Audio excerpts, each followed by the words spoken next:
It is time. Masters Anna board review. This person has previously been GM from what I've heard, but just can't seem to get back up. So we're gonna see what happens. We're gonna see what's going on. If we can help. Temaki. Ooh. Some juicy set nades coming at the start here. Pretty cool, pretty cool. Ooh. He's got the perfect spray. You need, this is the perfect Ana spray combination, if anyone's wondering, by the way. You have the boo spray and you have the are you scared voice line. And then you spray boo in front of people and ask if they're scared.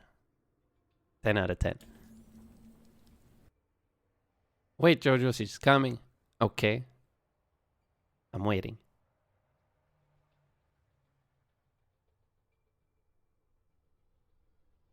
How much is wait?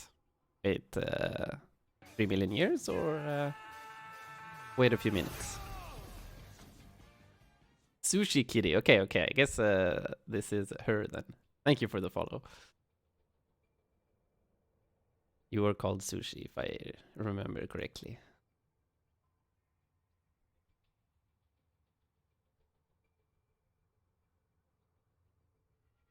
Hello.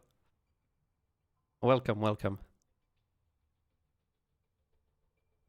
Let's take a look. Let's take a look then. Are you ready? We can start off with the team comps. So we're playing defense. We've got a Sombra, which is going to be a bit weird. We're not going to have that much frontline pressure, which means we might need to let the enemy team walk through choke. They'll most likely be able to do that safely unless they're playing something shitty like this. But if they would play double shield or whatever, they would probably get through choke fairly easily. And you might need to find like flank angles to be able to assist the Sombra and let her be effective. But okay, let's see the set nade here. It works. This one's pretty cool.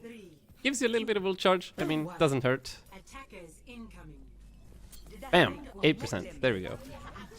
Now we win the game. So, like, sleep doors like that, sure. They might give you a pick. More often than not, they don't really do anything. In these spam versus spam comps, I guess it's fine to throw out sleep dart a little bit haphazardly, because it's not like you're gonna need it to protect yourself against flankers or something like that. But now you don't actually know what they have, so you might, before you actually know what they're playing, if you know for sure that they don't have any kind of flankers or whatever, sure, throw out sleep darts, try to get these sleeps, and maybe some of your long range characters can hit a headshot or whatever to get the kill. But what if they have a like ball Sombra tracer or something now? You're fucked. If they just insta walk through here, the Sombra like decloaks, ball comes in, you have no sleep. You might be fine with the nade and hide a little bit, but usually you want to know. You want to know before you do stuff.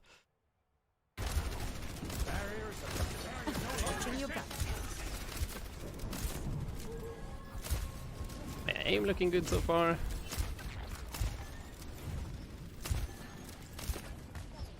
Oh, my guess. Oh, okay, interesting. I guess that's a kill. Okay, no. Okay, so that was weird.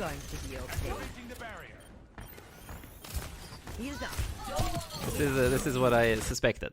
You're gonna try to hold choke way too much or way too hard with the team comp that you have. Your team comp is not designed to hold the choke very hard. You're gonna need to let the team in a little bit and try to find like try to find these crossfire angles. Like the Sombra needs space behind the enemy team. If I open up Stat Banana, explain Eichenwalde.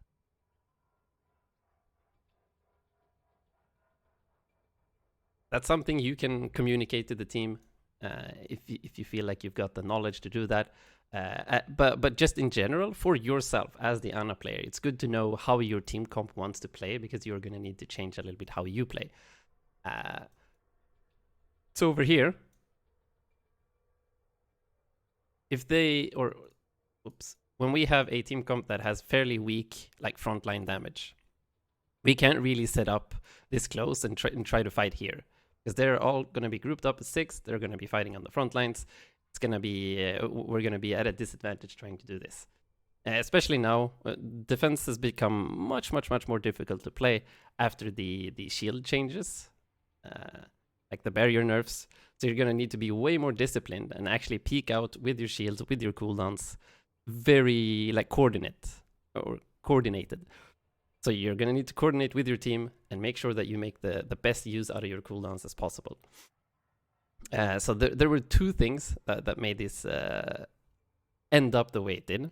The first was you decided to go flank. Like the actual act of flanking isn't always bad. Like the timing of your flank was the issue, kind of, because you kept healing your teammates. And then as soon as the enemy team, like when they were passing through choke, you were healing, and it was just a bunch of spam and nothing too urgent to deal with. But then when the enemy team just managed to get closer to your team and the all-out brawl had started, like the actual fight was going on, that's when you decided to flank.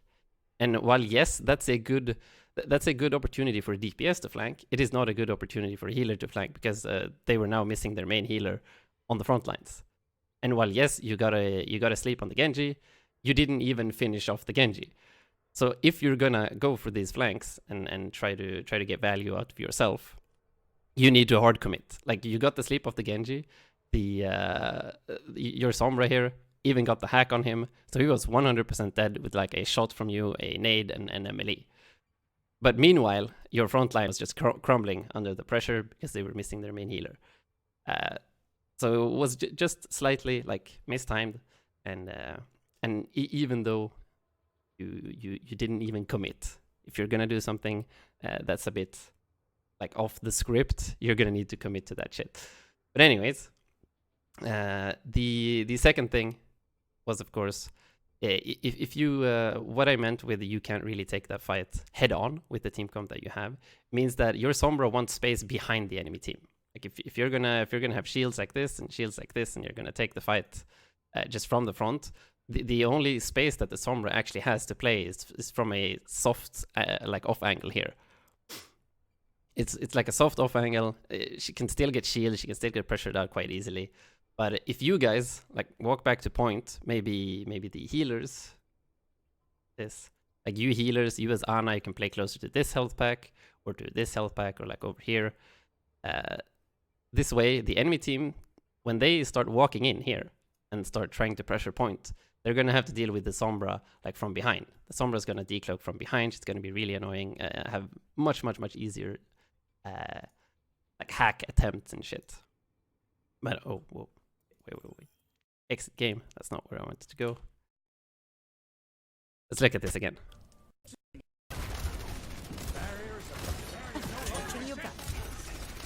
Like here, this is the spam phase. Like the fight hasn't really started yet. You're still healing. This is all fine and good.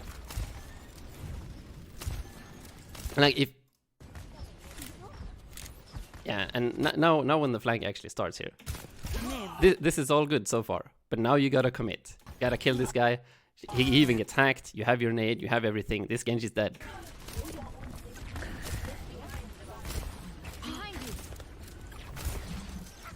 And because you left the front lines, for a little while, your Orisa had to pop Fortify. Your Sigma like started focusing on what was going on here. Your Sigma was like, oh shit, why is our Ana over here? Okay, let's focus on what happens here. So he completely lost track of what was going on the front lines, and like we're losing resources for pretty much nothing. If you get the kill on the Genji here, it would be pretty fine. You would be up 5 versus 6, maybe even 4 versus 6. I think, yeah. Their Moira died. You would be 4 versus 6, and this is a victory for you guys. Going to be okay. He's up. And then you went for the health pack when your front line still needed help. Like you being 170 HP, this is whatever. You're not in danger. They don't really have anything that can suddenly kill you. I guess the Genji, but you know where the Genji is. You know he's over here. There's no like real threat to your life right now. So you gotta think about who's in the most danger, and help that person. And at the moment, it's like the Mei and the Orisa on the front lines. These guys need help. You have your nade. Still haven't used your nade for around like 10 seconds. Your Mei's dying. And your Orisa died. The huge sleeps.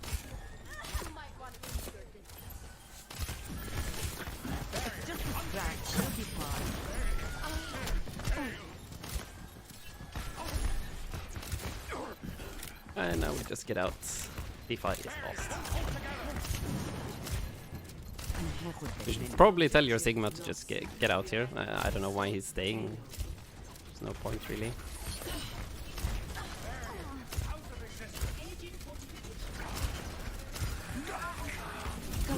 Holy shit. 3, 2, 1. Okay, you don't need to wait that long. Oh, your mate's gonna die! Oh shit. Okay. So when you get in these situations, of course it's really good. It's really good that like everybody waits and that you do a countdown 3, 2, 1. Everybody shoots at the same time. You burst damage. He dies. And, like he's already kind of low, so remember that you deal like 70 damage with your shots. You deal wait, how much damage does the nade do? I know it does 100 healing. Is it 50 damage? Fuck, something like that. Whatever. And together with Sigma that deals 120 damage, like this guy dies with just the two of you. So if there's enough damage, you just do a quick 3, 2, 1 and then start looking at the next thing. Yeah, it's 50 damage. Like this guy would already be dead and you would have full focus on the front lines, probably save your Mei, and this fight becomes much easier. So try to calculate the damage that you have, and if it's enough with just like you and a Mercy or like you and the Lucio, you don't really need to like, oh, he's sleeping over here, please help everyone, and then like 5 people turn around just to help the guy that's sleeping that you could have killed with just you and the support anyway, and then you lose the front line. Just a small detail. Oh shit.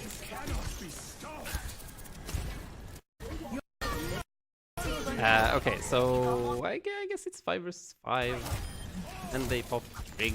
So I guess the nano's kind of fine, but I don't know. Sigma isn't a very good nano target because unless you're using it on the Sigma as a defensive measure, like if he's actually getting like hard punished or hard engaged on, then like ulting the Sigma so that he survives and can actually fight back is all fine and good. But nanoing and a Sigma like offensively to deal damage is usually not like super effective. He has a really slow like rate of fire and usually misses.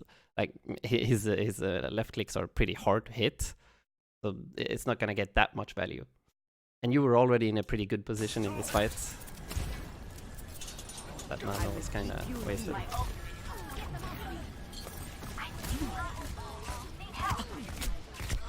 Oh shit.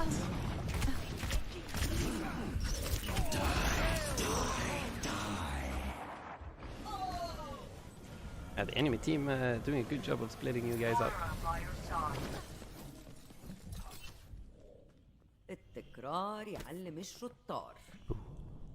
Bad habit of waiting for the whiz noise. Oh yeah, and I know that. When you're alone, of course. Oh shit, that's Reaper. Nice sleep again. Fortunate. The Orisa blocked your nade too. Oh.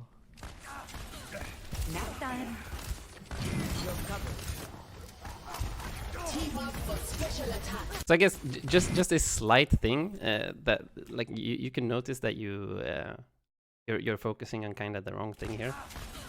So you hit the sleep, which is great. This is amazing. And what needs to get through your head here is, who do I need to save? It's this guy. Like this guy is gonna need healing 100% ASAP. So if you have the Moira behind you, so you're kind of fine. Yeah, you're not in any real danger. Your Sigma's walking out a little bit too far here. I'm not really sure why he's walking out that far. Like the payload isn't even close. You're fighting a Reaper over here. He should be playing here. We're both wrong. It deals 60 damage. What? That feels like a weird number, but okay. Maybe they changed it. Pretty sure it was 100 damage. No, 50 damage, 100 healing at some point. Anyways, doesn't matter. So like the Sigma is going to need healing. So for you to be able to heal the Sigma, you're going to need to walk out a little bit to the left here to get a better sightline on him. Like as soon as you hit the sleep, this Reaper, he's 100%. He's 100% going to press his survivability skill Wraith form, and he's going to get the fuck out. So he's not a threat anymore. Since he's not a threat, you can afford to take some juicier angles. Like you try to hit the Sigma, and then unfortunately this Orisa blocks your nade. Fine, it happens. It's unlucky. Like as soon as this happens though, you're walking to the right, and you're completely losing like the sightline on the Sigma. If you try like walking to the left, you maybe can get 1 or 2 shots in, maybe. But just the instant reaction here that you like jump to the right, which makes it absolutely impossible to heal the Sigma. Like now there's no way you can save him. Walking to the left, which was completely safe, would have maybe given you the chance. At least. Team up for special attack.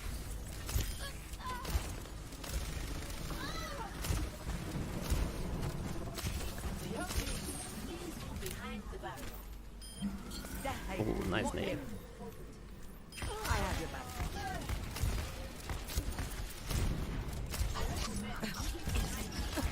Oh, nice try. That's fine. Could maybe though, just as a general rule when you're fighting against flankers, is to you gotta assess the situation. Like, are you going to die very soon? Like, are you going to die now, or can you afford to wait a little bit? And the factors to think about here is, do you have a secondary healer next to you that is focusing on you? Then okay, you're fine. You don't really need to stress or do any like crazy flicks and like try to hit that sleep now, because you're fine. You have nade. You have a healing orb coming like right next to you. You have a Moira that is focused on you, that knows what's going on. So in these situations, you can try to like bait out, deflect, and be a bit more cheeky. Try to hit maybe 1 or 2 shots before you try it, and this guy is pretty much fucked. So the only situations where you actually need to hit these like 180 flick sleeps and like hit a sleep now is when you have no healers next to you. You're gonna die in like the next 2 seconds if you don't do it. But if you have the opportunity to, if you can, try to like bait them out. One thing, a lot of Genjis react to the change in like her animation, her model. So when you do something like a melee, it looks kind of like when you pull up your sleep dart. So many Genjis will react to a melee with a deflect. That's something you can do in this situation. You already won the fight, so like it doesn't really matter what you do here. But just so you don't always instantly react with the sleep dart as soon as the flanker's on you, because those sleeps are pretty hard to hit and should be saved for when it's a do or die situation.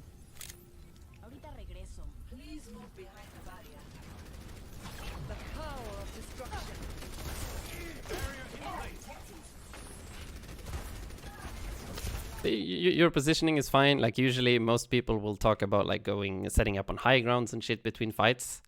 But since you're playing with the Moira and you don't really have any other characters that want to stand on the high ground, I guess the Orisa could stand on the high ground, but Orisa's going to need to touch payload anyway, so she's going to need to drop. Doesn't really matter that much. And these guys don't have any characters that greatly benefit from high ground either.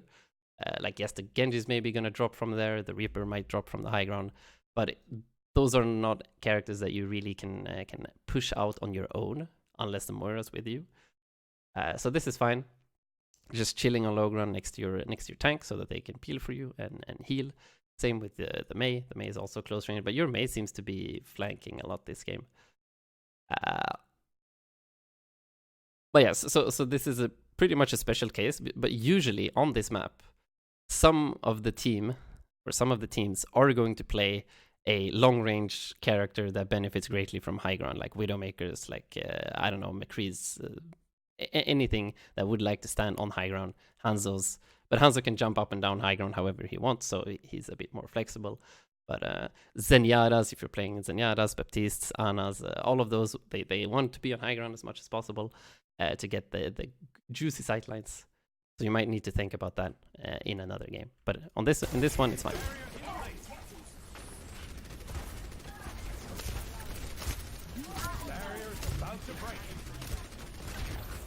Nice. That was huge.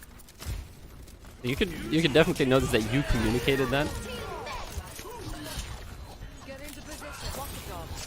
Oh, nice. We got him. Fight is lost though.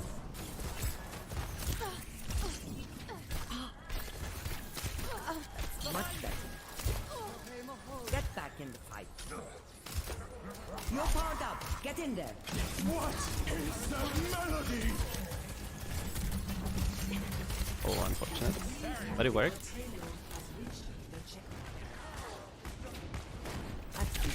You're going to.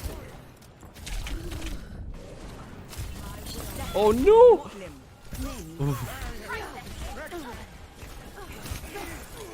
Oh shit. Panicking a little bit maybe. It happens, it happens.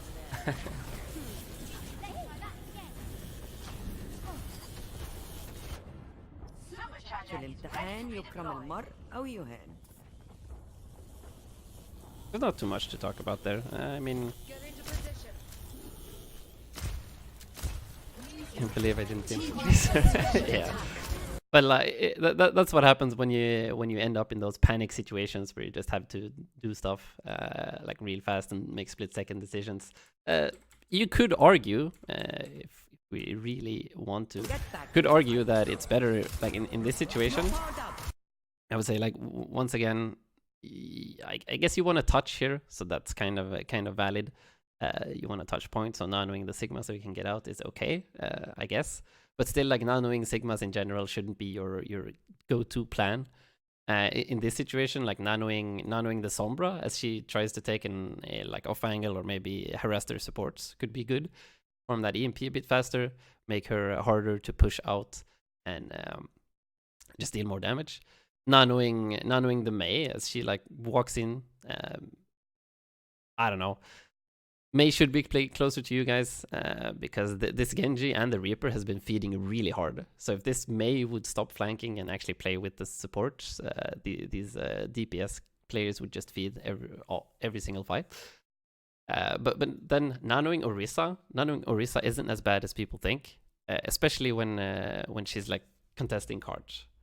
So and with the new Orisa cooldown changes, she can pop Fortify. And then after the Fortify, you pop Nano, because damage reductions do not stack, so never Fortify or Nano her if she's Fortified already. But pop Fortify, and then Nano, and then when Nano ends, she has Fortify again. So that's like a full 15 seconds of 50% damage reduction. She can fight, she can stall, and brawl forever. That's also decent. Or like worst case scenario, if your Moira gets like jumped on by a Nano Blade, or a Blade in this case, since it was just a naked Genji, or like if there's a crazy Brig going into your backline, you can Nano the Moira just to keep her alive. Those would be like the three options that I would look for. And then like in panic scenarios, they hard engage on your Sigma, and he's the only good target at that moment. Fine. You can nano the Sigma as well. But to my previous points, this fight here, like as soon as they pop a bunch of ults and they cap, arguably, since you've lost both your DPS here, trying to survive and like walking out, that's something that you guys did on first point as well. When you've lost points, when you've lost fights, it's okay to die. Don't be afraid to die. Like knowing when to die is actually a very useful skill to have in Overwatch. Because at the moment, it doesn't matter if you all four of you just walk out and die. Yes, you'll feed a little bit of ult charge. That's it. But you'll benefit from it in the long run, because you're all gonna be regrouping and respawning together, and you'll be able to take another fight. So this is something that happens a lot, especially in the lower ranked games, where people are really afraid to die and they try to survive. And here, sure, panic a little bit, you miss the nade, hit an insane sleep though, but you forgot to shoot. And that's kind of what happens. So like, instead of looking at this panic situation that arises, try to not think of that. Like, sure, you can always say, oh, I should have hit this, I should have done that, I should have finished off the tracer, whatever. It doesn't really matter in the great scheme of things. Because the right move in the previous situation would have been to just kill yourself on cart. Let's go and stall the objective for a little while, farm a little bit of ult charge, and then regroup with the team. So this panic situation that you ended up in wouldn't even like happen in the first place.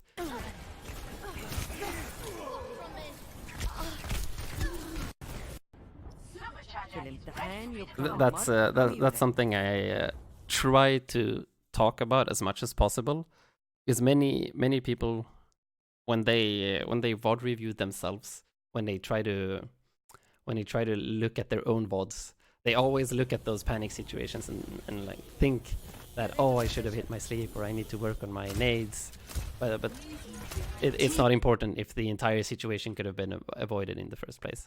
So I always try to look at each step, like, how did I end up in this shitty position, and could I have avoided it in the first place? That's the first question you gotta ask. And then when you're like, okay, I did the right thing, I died on cart, I regrouped with my team, we were in a 6 versus 6 fight, I had good positioning and I still died. Like, what the fuck? Then you can look at the micro things, like, okay, maybe I need to work on my sleeps, because this time it was actually an important sleep to hit, or, oh, my nade missed and this was a super easy nade that I should have hit. Then you can actually look at the micro like mechanics. So for example, this is a team fight.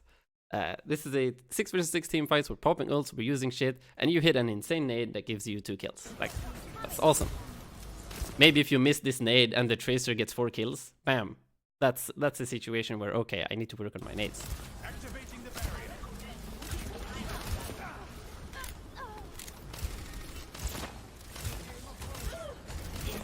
That was actually a really good follow-up to my point.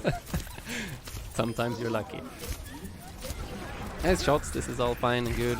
Oh, the Reaper just ignored you. He's popping off though, holy shit. Your Orisa just didn't care. Oh my god. Your aim is pretty good. Your sleep darts are pretty good. Your nades are pretty good. You pretty much only need to work on understanding the state of the fight. Like, what do you need to do, and think about the team comps, like how they work. What does your team want to do? What's your goal? Who's the easiest target for you guys to like kill or punish? And then think like on the other side, the enemy team. What does the enemy team want to do? What's their goal? Who's the easiest target for them to kill? And then change your playstyle accordingly.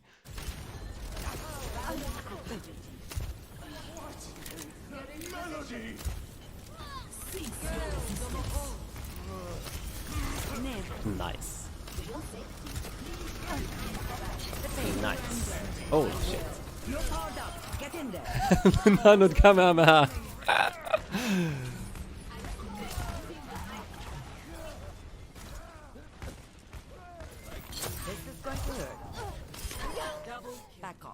Nice, nice. Really good. So yeah, that fight, like your pull nade already won that fight. So nanoing the Kamehameha there didn't really do anything. So I guess that's when it comes to raw mechanics, that's something that you need to work on. But I guess that comes from game sense too. Your nanos so far have been completely ineffective, all of them. Team up for special attack. Watching your back. Okay, Doomfist did not go for you, that's weird.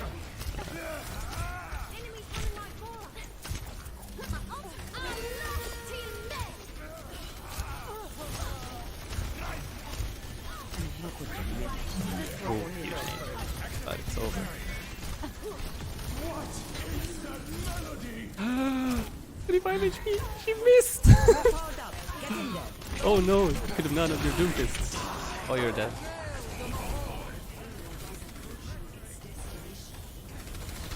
Oh, he's doing it. So far.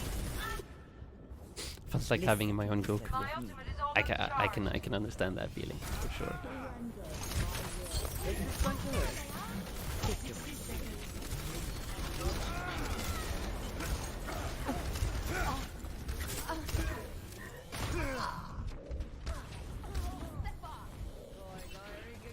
Let's take a look at that again. Because I wanna look closer on your position here.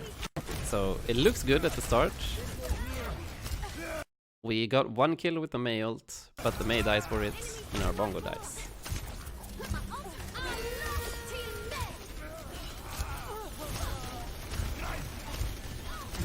So just in general with your positioning here, so like you're standing super far out in the open. So instead of standing here where you're at now, you could be standing just a few more steps to the left, and you would still see all of your teammates. You would still be able to see the enemies if you want. Like you can take 1 step to the right to see more of the enemies and shoot them if you want. It's a very slight like optimization, and it might seem very like minor and not that important, but it actually is important, because these few steps might be the difference between you dying or living. And it also like just gives a bit less information to the enemy team. Like now the entire enemy team knows exactly where you're standing. You're standing over here. Maybe only the guys like over here are going to see exactly where you are, and it's going to be a little bit harder, especially for like the Doomfist. The Doomfist might do a like punch slam engage onto you and just kill you from super far away. Who knows? But then you kind of do it again, like you jump out. You started moving back, but then you jump out and you're out in the open again. And then as soon as this Brig here pops her ultimate, you're definitely gonna need to... Oh wait, the Moira kind of got baited. I didn't even notice that. Okay, the Moira got wrecked. But yeah, definitely here. As soon as this happens, you gotta try and disrupt this, and you're actually in a perfect position to do so. But you're sitting on your cooldowns pretty long here.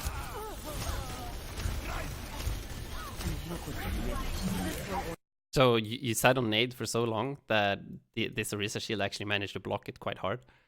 If you do it a little bit earlier, probably hits like the Doomfist, the Brig, and the Hog. And then like this Brig manages to get close to you because you're a bit too focused on, and you're doing these really small movements. Like I would still be walking backwards here while you're reloading. Still walk backwards. Still walk towards the corner. Like right here, you're actually moving forward and to the right. This is exactly the direction, the opposite direction that you should be going towards. You're walking towards the enemies into their line of sight, like harder into their line of sight, when you should be walking like further towards the left. Because if you get up like a little bit earlier to this corner, this Brig probably wouldn't even go for you. This Brig would like, ah shit, this Ana's way too far away. I'm not even gonna be able to get to her. Or if she really decides to hard just engage on you from super far away, you're gonna have way more time to react. You're gonna be much closer to this mini health pack, so you won't even be in danger. And the Brig is gonna be out of the fight for a longer like period of time. She's gonna be useless for a longer period of time. And the more often you can make enemies useless by wasting their time, the better it is. It's like here, those are also like just small optimizations, but I think you gotta think about that when it comes to positioning. So the next game you go into, like always try to think of like where's the next safe corner. Like when you were standing over here around this corner for the first fight, your next thought should be, okay, where's the next safe corner? It's either like next, like just next to it to the left here, or all the way back here where you have this mini and this corner, or the other side over here. You also have a mini and a corner that you can hide behind. Like you've got these two positions that you can hide behind that you should be making use of. You're powered up. Get in there. and then you started walking forward again. Since your Doom saved your ass here, you're fine. Like, you take the mini, you're fine. And if you stand here, like right here, if you just stand still, you have perfect sight lines over all of your teammates. You can still see some of your enemies, and you can protect anyone that actually needs protection on the payload. And then your Doom is just right behind you. You got your Nano. You should be thinking right here, like, oh shit, I have Nano. We've got a Doomfist. This is perfect. Like, either Nano Tracer or Nano Doomfist. Way more value than Nanoing a Sigma. So right here, you jump out into the open and put yourself in a really vulnerable position for pretty much no reason.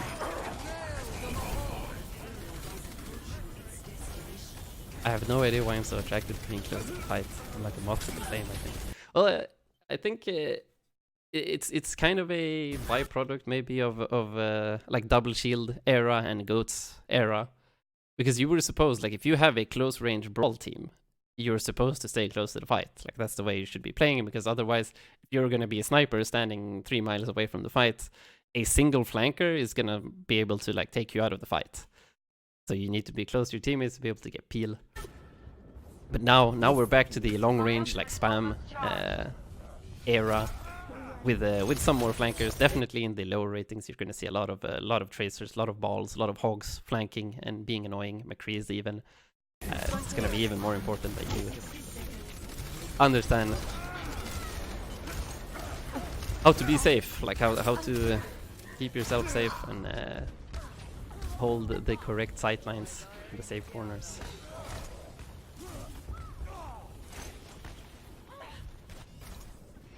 This is much better than a cabana on the beach. Oh, nicely. Yeah, looking good. Okay, let's see the attack.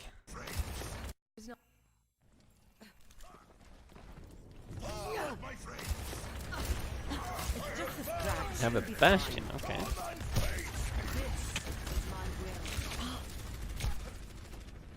Double Shield Bastion. Oh, your Ryan actually walked forward, okay. So like the first thing, I guess, the first thing, Ryan Zarya isn't the best against a Bastion. Zarya's like 200 HP shield just does jack shit. So if you can, try to politely suggest to your tanks to play either like a D.Va or a Sigma. I wouldn't suggest a D.Va. Well, I guess D.Va's fine now. She has the lower cooldown on DM, so it's okay. It's okay. Sigma's probably better though if you're up there, like in Masters Diamond, Masters GM. But maybe below that, D.Va is easier to play. But okay, so when we're playing against a Bastion composition, the Bastion wants, like, think about their goal. Like, what's the goal of a Bastion composition? They want to spam damage through a lane and hopefully put so much pressure onto you that you cannot get through the choke or get to point or get to another safe sightline. So now that we know their goal, and like they have a Brig, so they have Brig Moira, so they don't even have the best spam damage. Imagine if they would have a Zen, a Baptiste, and a I don't know, Hanzo, Junkrat, Widow, McCree, whatever, any other damage dealer, Pharah, Mercy, maybe, who knows. So they don't have the highest amount of spam, which means you guys can actually get through this choke fairly easily, even with this suboptimal composition. I would definitely suggest a Lucio as well. Like, you need some way to eat this damage, so that's why I suggested Sigma or D.Va. And then some way to help you guys get through the choke fast. So Lucio, if you pop speed boost around this corner, like you all group up, you tell your Reinhardt to shield, you pop speed boost, and Sigma or D.Va eat, and then you walk to the left. That way, you completely deny their sightline. Nobody takes any damage. There's a 0% chance that any of you die during this initial rotation, and it's all good. Fairly simple. And then comes the hard part where you actually have to fight on point. But when you have to fight against a Bastion composition that has been forced to like go out of turret form and like move out or like move around, rotate, try to set up in a new location, usually it's much simpler. So the most important part is just this initial rotation. You can already see something that is completely wrong, which is the Reinhardt walks out, but nobody follows the Reinhardt. Everybody's got to walk behind the Reinhardt shield and go to the left here.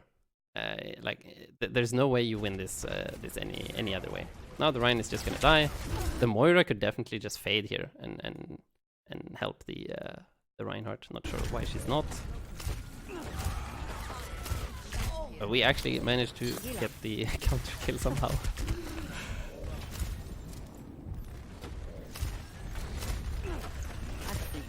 You're going to live. Okay, so there's something very, very, very scary with your positioning here. Like, you see that they have a Reinhardt and the Sigma, right? They have double shield. And your team has pretty much no long-range damage. Like, you have a Sombra that's going to go around behind. She's not going to deal any shield pressure.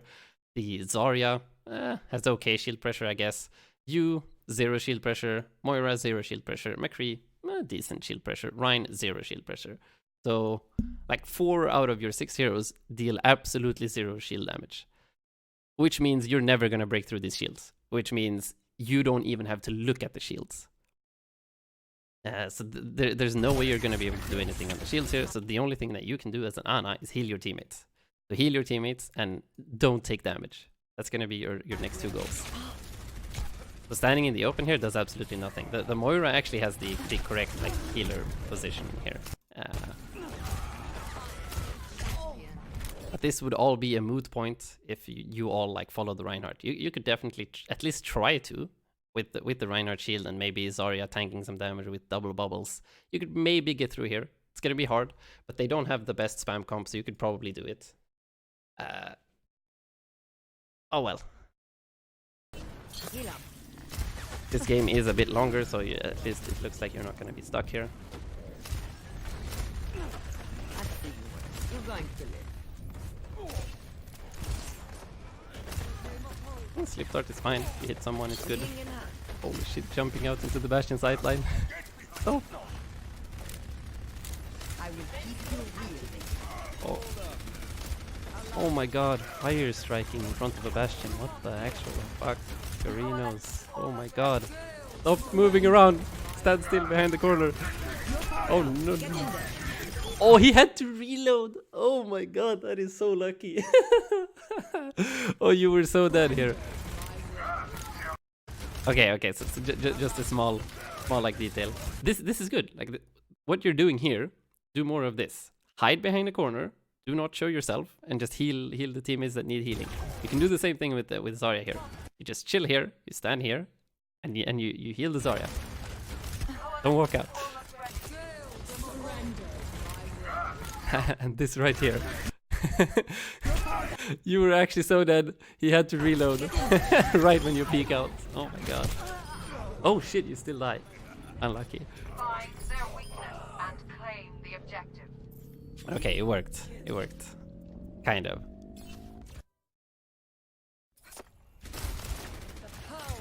Oh, that was nice. The jump.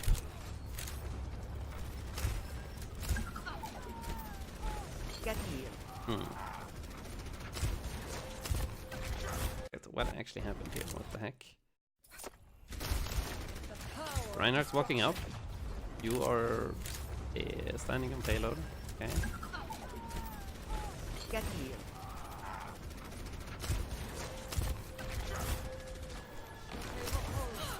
You're going to be. Okay, so like while the payload is important, it isn't so important that you should ignore a full 6-on-6 fight that needs to be won. Like they have a Bastion setup, and you need all 6 of you guys to coordinate and engage, like coordinate and engage and actually win the fight. This becomes way more important than like moving the payload a few centimeters. Imagine if you follow your your Reinhardt and Zarya as they walk up here. Maybe you walk up into this little window here. Maybe you can even flank a little bit harder here, while still healing them throughout the entire engage. And maybe you manage to hit a sleep dart or a fatter nade from this angle here. Like moving the payload a few millimeters is not important at all. Not important at all. So now we're gonna lose the fight, and you're gonna need to back off anyway. You're going to be okay. Gotta be honest with you, Sushi's the better Ana. Oh shit. It probably is to be honest. Like my sleep darts, she's got way better sleep darts than me. Probably better than Ace as well. Nim, get back in the fight. This is going to hurt.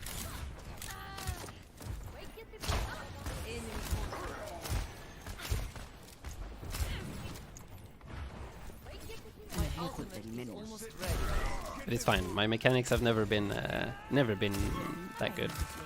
Mostly, I mostly just have good positioning and I carry by communicating what to do. I have your back.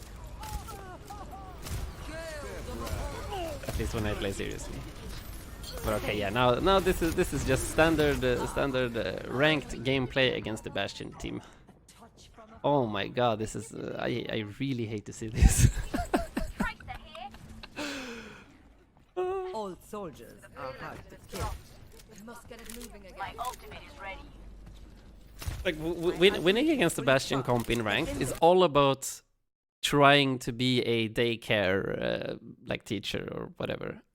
You have to get everybody to stop running around like headless chickens.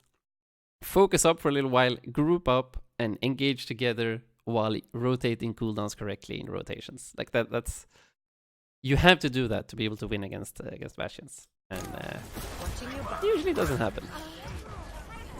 Usually everyone runs around, does their own thing, and we die. The only way you get kills is with the EMPs, which is exactly what happened. Kinda worked.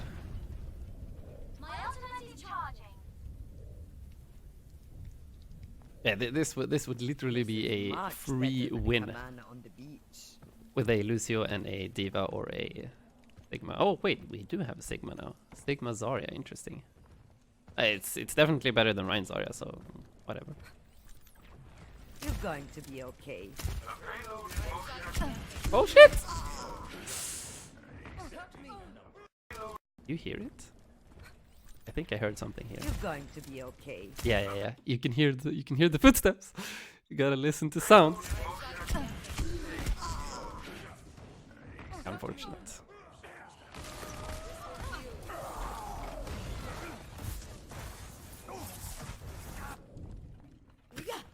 That is the reason why I hate playing with sound on when playing Overwatch. Or wait, with sound on, with music on. Sorry, I fucking my brain does not work today. With music on, because if I die even once because I didn't hear footsteps like that, I go crazy. This is where everything is bad or worse. Okay, I can imagine because this part of the map is actually really difficult. That's a good nano. Nice. That's a good nano. Did a lot of damage. Wasted nade though. Oh shit. Nice try with the sleep. Nice. Oh, unfortunate nade.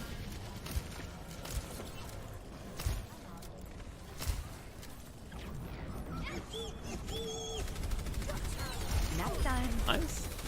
What do you mean everything went to shit? It's looking pretty good. Oh, you're dead though. Whoops. Oh, I got a little bit too cocky there. We must ensure the payload's progress. Oh, Lucy. Let's just see what happens here again. Nap time. We get the sleep on the Bastion. We're all good. We see 3 people there. This is going to Oh. Okay. So that's just to make you think about this in a different way. Like, as soon as you get this kill on the Bastion here, like this is an insane kill. You can pretty much already say that you won the fight here. So when you get into man advantage, when you get into situations where your team has a huge advantage over the enemy team, like priority, I would say most of the time becomes surviving, because as long as you guys stick together, survive and play safe, you're gonna automatically pretty much win because you're 6 versus 5. So here, after you get this kill on the Bastion, you should go like, oh shit, this is super nice, we're gonna win this, I just need to survive. So if your only goal is to survive, this nade is completely like doesn't fit the goal at all, and that's why you die. If you nade yourself here, the Moira, you call for your Moira to help. This you're easily gonna survive. This Moira's gonna die because she's out of position, and you win even harder. We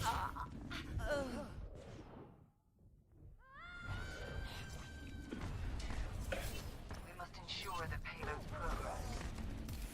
See these through. Ooh.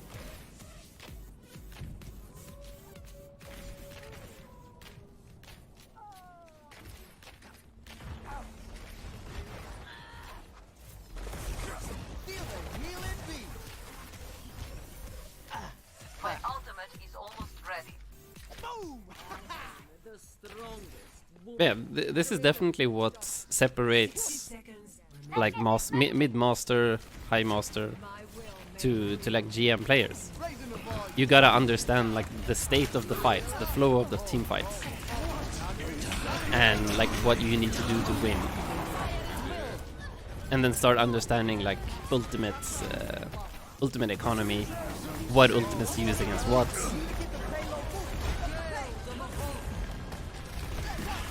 And yeah, losing this fight is it's fine. Like, you gotta be okay with losing fights as well, because losing fights is a big part of Overwatch. The way you lose the fight is important though, to think about. Like, how many ultimates do you get to force out of the enemy team? If they pop 3, 4, 5 ultimates, you should be happy. Like, that's a good thing. So like losing fights can sometimes be a good thing, especially when they over ult and waste shit. Like in this team fight, like they popped 4 ultimates. Oh shit, went a little bit too aggressive there. But it looked like your team had kind of just given up. I had a way better team comp for this part of the map though. I really like this.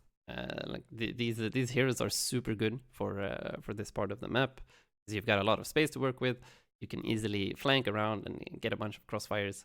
It is much more difficult to play though. It's very difficult to play these kind of compositions, unless you have really good communication and coordination between your teammates. But yeah, most of the things, just to summarize your Ana here, like most of the actions that you're doing are good. Like you have great mechanics and you're hitting stuff on the right people.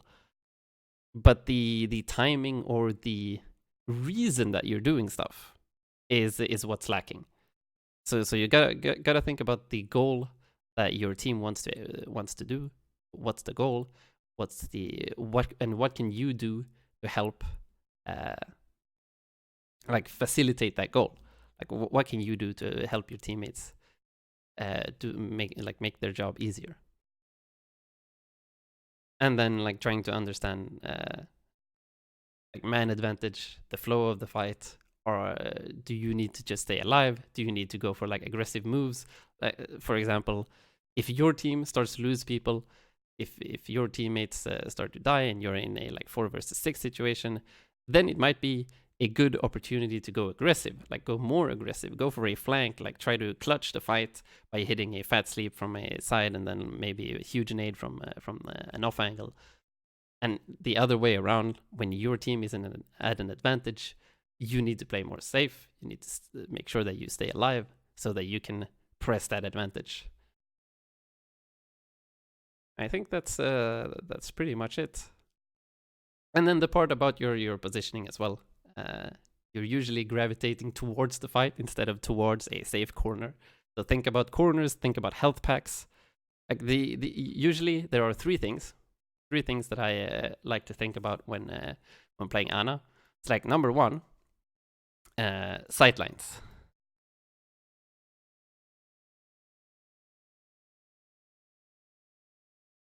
So can you see the entirety of your team, or at least all of the people that need healing? You don't need to see your tracers or balls or whatever if they can survive off of health packs. But can you see your entire team? Then you're in a good spot. Like a small bonus or a big bonus, I would say, is if you can see the enemy team as well. Like, can you see all of your teammates and the enemy team, and you can like actually put pressure and put some aggressive shots in too? That's golden. This is like the first one. Number 2 is like natural cover. Cover. Do you have a corner, a wall, or a shield to hide behind? Like, if you don't have any natural cover that you can use, can you use your tanks? Do they have any shields next to you? That's the second thing. And third thing is, I'll just do HP, health packs, or your second healer.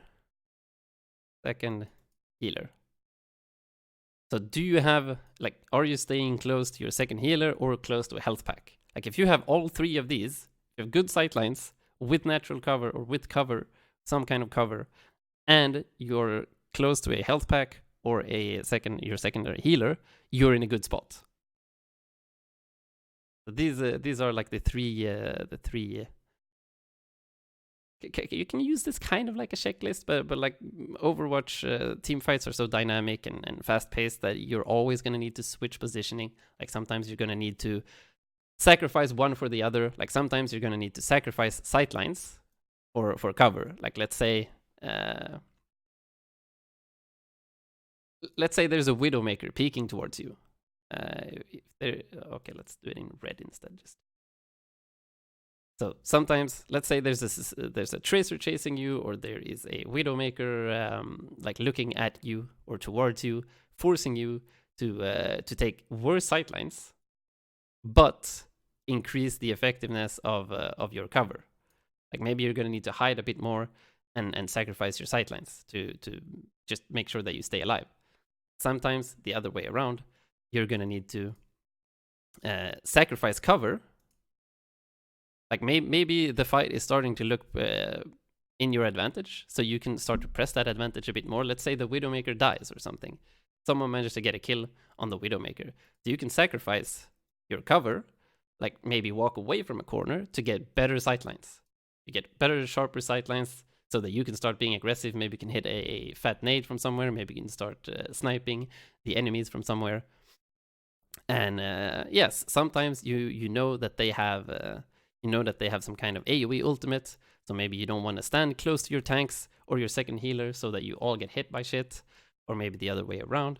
You want to stay close to your Zen so that he can save you with trance because they have X or Y or Z or whatever. You're always going to need to sacrifice one for the other depending on how the fight is going, but this is a good like baseline thinking at least. I hope that made sense and that it helps you on your road to GM as an Ana player.